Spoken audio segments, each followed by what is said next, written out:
BJP की। शाह की बैठक के बाद अब सरकार का आदिवासियों पर फोकस लगातार जारी है। इसी सिलसिले में आज सीएम हाउस में आदिवासी विधायकों का डिनर रखा गया है। इस डिनर पार्टी में ट्राइबल एडवाइजरी काउंसिल के सदस्य भी शामिल होंगे। ट्राइबल एडवाइजरी काउंसिल में 16 सदस्य हैं। इनमें आदिवासी विधायक और अन्य सदस्य शामिल हैं। इन सब के अलावा राजभवन के आदिवासी प्रकोष्ठ के सदस्य भी इस डिनर में शामिल होने पहुंचेंगे।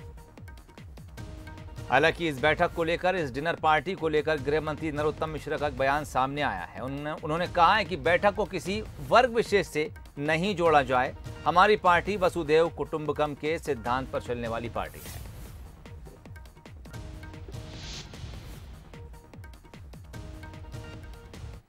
और कल की बात नहीं है।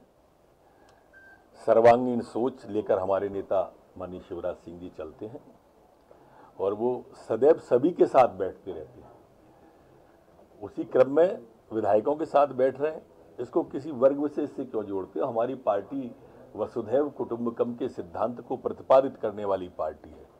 ये वही पार्टी है जिसके सर्वोच्च नेता सबका साथ, सबका विकास, सबका विश्वास की बात करते हैं। चलिए, गृह मंत्री नरोत्तम मिश्रा का बयान भी आपको सुनाया। तो क्या कुछ ये आदिवासी वोट बैंक मध्य प्रदेश में कहता है और क्यों बीजेपी को लगता है कि ये बेहद जरूरी है, और शाह के भोपाल दौरे के बाद से अब बीजेपी लगातार इसे फॉलो क्यों कर रही है? ज्यादा जानकारी के लिए रुख करेंगे एग्जीक्यूटिव एडिटर मनोज सैनी की तरफ। मनोज जी, ये बीजेपी का मिजाज है कि जब वो किसी टारगेट को सेट करती है तो वो टारगेट महज इवेंट तक जाकर सीमित नहीं रह जाता। बीजेपी की ये खासियत है कि फॉलो अप बहुत तगड़ा होता है।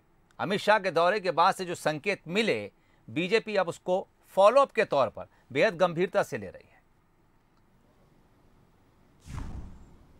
बिल्कुल बिल्कुल सोहेल, आपने ठीक कहा। और देखिए, भारतीय जनता पार्टी की वास्तव में ये खासियत है कि जब किसी लाइन पर आगे बढ़ना है तो कैसे बढ़ना है, कैसे लोगों को साधना, उनके विकास के लिए क्या किया जा सकता है। आप देखिए कि 2 दिन पहले ही भारत के गृह मंत्री अमित शाह शामिल हुए। वनवासियों का कार्यक्रम था, आदिवासियों का कार्यक्रम था, जिसमें तेंदू पत्ता संग्राहकों को उनका बोनस दिया गया, लेकिन साथ ही वन ग्रामों को राजस्व ग्रामों में परिवर्तित किया गया। अब बड़ी बात यह है कि इसको इम्प्लीमेशन कैसे किया जाए, या आदिवासियों से जुड़ी जो योजनाएं हैं उनको कैसे आगे बढ़ाया जाए। इसीलिए जो आदिवासियों की एडवाइजरी कमेटी बनी है, उसके साथ आज मुख्यमंत्री शिवराज सिंह चौहान डिनर कर रहे हैं। दरअसल चर्चा होगी और बड़ी तेजी के साथ। देखिए, आप शाह के जाने के बाद भी तत्काल ही मुख्यमंत्री दिल्ली पहुंच गए, प्रधानमंत्री के साथ उनकी बात हुई, तो बहुत तेजी के साथ कामों को, सरकार के कामों को जनता के पास कैसे लेकर जाए। और यही शिवराज जी की खासियत भी है कि वो सुबह 6 बजे भी बैठक ले लेते हैं, रात को जरूरत पड़ती तो वो भी दिखाई देता है। और फिर यदि कोई वरिष्ठ नेता आता है, कोई नए विचार मिलते हैं, कोई नए टिप्स मिलते हैं, तो उस पर कैसे बड़ी तेजी से काम किया जाए, ये भी शायद उसी का हिस्सा है, जिसमें आज 6 से ज्यादा आदिवासी विधायक शामिल होंगे। और हम बात करें तो फिर जो वन मंत्री है, वन मंत्री की बात करें, वो शामिल होंगे, विजय शाह, या फिर मीना कुमारी जो है वो शामिल होंगी।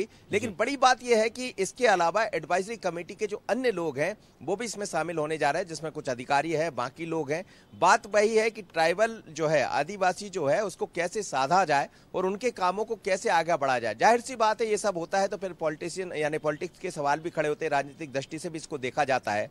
मध्य प्रदेश में करीब करीब 80 ऐसी सीटें हैं जो सीधे तौर पर आदिवासी उस पर अपना प्रभाव डालते हैं, और इन्हीं सीटों पर कैसे आगे बढ़ा जाए, क्योंकि 2018 में उस तरह का एक जो मिलना चाहिए था प्रतिशत भारतीय जनता पार्टी को, वो नहीं मिला था।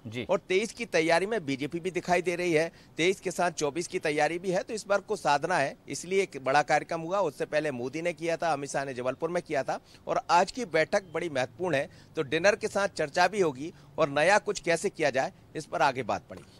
बिल्कुल, बड़ी महत्वपूर्ण बात आपने कही कि 2018 में जो सबक बीजेपी ने लिया था वो उसे अभी तक भूली नहीं है, और उस पर वो कदम दर कदम आगे लगातार बढ़ती जा रही है। वो जानती है कि अगर सत्ता को मध्य प्रदेश में बरकरार रखना है तो आदिवासी एक ऐसा वोट बैंक है जिस पर आप सारा फोकस करके सारी योजनाओं का फायदा पहुंचाकर उसे अपने साथ रख सकते हैं।